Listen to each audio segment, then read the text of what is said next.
Ok, veamos el versículo de Juan 10, 17 y 18, en donde decíamos que Jesús a nadie le quita su vida. Pues en dos ocasiones, según el Evangelio de Mateo, en el capítulo 26, versículos 39 al 42, el Señor Jesús dijo: Padre mío, si no puede pasar de mí esta copa sin que yo la beba, más hágase tu voluntad. Pues lo que quería decir Jesús es que si podía evitar esta parte.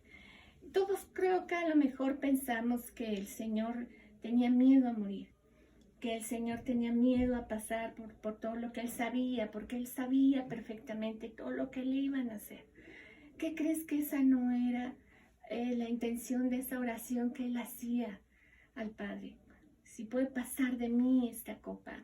¿Sabes cuál era la copa?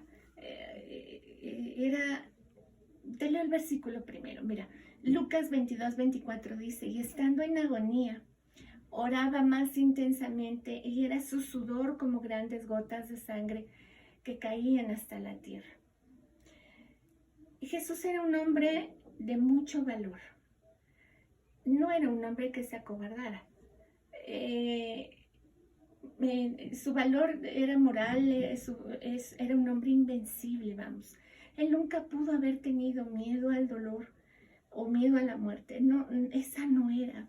Aquí la copa lo que representaba no era un dolor físico, no era la crucifixión, no era el desprecio, no era el rechazo, no era la burla, no eran los latigazos, no. Realmente por lo que agonizaba era porque él tenía que cargar con todos los pecados, con los tuyos, los míos y los de todos el mundo. Y por esa razón, porque él tuvo que cargar con todos los pecados, tenía que sentir la ira de su Padre.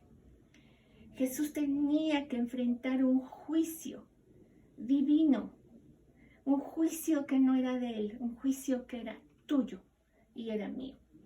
Y era el de todos los que han aceptado al Señor como su Salvador y los que no, también. Entonces él cargaba con ese juicio. Esa era la copa que él no quería pasar. No quería sentir la ira de su padre. No quería pasar por ese juicio, por esa situación de ser enjuiciado, viendo a su padre en ira sobre el pecado que él cargaba. Y ni siquiera era de él, era de nosotros. El Señor tenía un alma impecable, tenía que identificarse con los pecadores, tenía que tener esa naturaleza humana a tal punto que para poder cargar todo el peso a la humanidad y para poder llevar el juicio a la humanidad, tenía que enfrentar el verse separado de la comunión con el Padre. Tú sabes que cuando Él dice: Padre, ¿por qué me has abandonado? Esta frase la dice justo por eso, porque cuando tiene todo el pecado del mundo sobre sí, su Padre no podía tener comunión con él. Sabes tú que Dios no puede tener comunión con el pecado. Sabes tú que la sombra y las tinieblas no pueden tener nada con la luz. Entonces, esa comunicación en ese momento se perdió. Por eso él decía: ¿por qué me has abandonado? Pero nadie lo entendía. Él sabía lo que le estaba diciendo a su padre, ¿no? Entonces, en Juan 18:11 nos dice: la copa que el Padre me ha dado, no la he de beber. O sea, él decía: pues sí, él me la dio, o sea, yo voy a hacer su voluntad, pero sí le dolía, ¿no? Esa copa le dolía.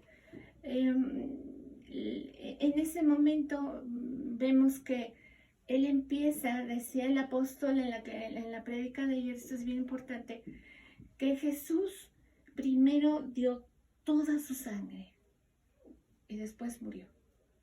Y eso es muy importante. ¿Por qué? Vamos a ver brevemente. Yo igual te vuelvo a repetir, ve la prédica de ayer. Ahorita solo vamos a tocar un punto. ¿Por qué decimos que en la sangre de Cristo hay poder? La sangre de Cristo es un asunto espiritual y la Biblia lo establece así en Mateo 26, 28. Porque esta es mi sangre del nuevo pacto, que por muchos es derramada para remisión de los pecados. Vamos a ver esta situación de la sangre. Pero, número uno, debemos de considerar que la Biblia dice que en la sangre está la vida de los hombres. Eso también lo tocaba el apóstol el día de ayer. Hay dos versículos en donde esto es claramente explicable, lo puedes ver ahí, el Señor lo pone. En Levítico 17:11 y Levítico 17:14. Te lo voy a leer, aquí yo tengo la pantalla. Porque la vida de la carne está en la sangre, y yo os la he dado para hacer expiación sobre el altar por vuestras almas. Y la misma sangre hará expiación por la persona. Perdón. Entonces dice expiación. Tú recuerda que la expiación es que una tercera persona pague por otra. Esa es la expiación. Entonces nos dice hacer expiación sobre el altar por vuestras almas. Y eso es lo que hacía el Señor. O eso fue lo que hizo el Señor. Él tuvo expiación. Fue expiación por nosotros. El otro versículo dice, porque la vida de toda carne es su sangre. Por tanto, he dicho a los hijos de Israel, no comeréis sangre de ninguna carne, porque la vida de toda carne es su sangre. Cualquiera que la comiere será cortado. Y acuérdate que el ser cortado del pueblo de Israel tenía dos significados. O era sacado del pueblo, cortado definitivamente, separado definitivamente del pueblo de Israel, o significaba muerte, ¿no? Ser cortado también significaba muerte. Entonces, la importancia, fíjate, de esa parte. Segundo, punto número dos, Jesús vino a salvar el alma, no el cuerpo. Porque el cuerpo está destinado a regresar de donde vino, o sea, de la tierra. Pero el alma tiene que pasar a ser eterna, ¿no? Eso es lo que vino el Señor, a hacer que tu alma pasara a la eternidad, ya sea al cielo o al infierno. Esa es cuestión tuya o mía. Digo, ya, cada quien sabrá para dónde. Entonces, para salvar el alma de los hombres tuvo que ofrecer toda su sangre, todo su cuerpo y toda su alma, por medio de su sangre. Al ofrecer su sangre, estaba ofreciendo su alma, y el apóstol lo decía el día de ayer, para salvar nuestra propia alma. Él tuvo que dar su sangre, en la sangre estaba el alma, y entonces eso hizo que salvara nuestra alma. En otras palabras, en su sangre moraba el alma del Hijo de Dios, y Él la ofreció por nosotros. En Romanos 5, del 8 al 11, nos dice, mas Dios muestra su amor para con nosotros en que aun siendo pecadores, Cristo murió por nosotros. Pues mucho más, estando ya justificados en su sangre, por Él seremos salvos de la ira.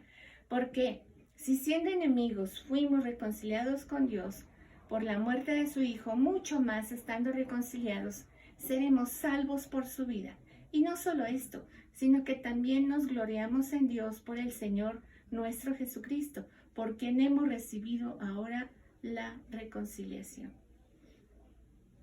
Yo te sugiero que este versículo lo analices muy bien, lo medites ahí en casita. No tenemos tiempo, pero medítalo. Por otro lado, según la ley, se requería de un sacrificio de sangre sobre el altar como expiación. Ya habíamos dicho que la expiación es la eliminación de una culpa, la eliminación del pecado a través de un tercero. Israel tenía muy clara esta parte, pues hacían sacrificios. El animalito era el que era expiado, o el que hacía expiación por el pecado de uno de los israelitas. Entonces, por el pecado de los hombres se ofrecía una ofrenda de sangre, mediante una tórtola, un cordero, un macho cabrío, un buey, y todos los israelitas reconocían el sacrificio en el altar como su muerte. Ellos sabían que cuando mataban a ese animalito, ellos sabían que su muerte espiritual, la estaban pasando hacia el animalito y el animalito moría y ellos, gracias, y ellos, este animalito sufría la muerte espiritual del israelita. Voy a cortar aquí para seguir con la tercera parte.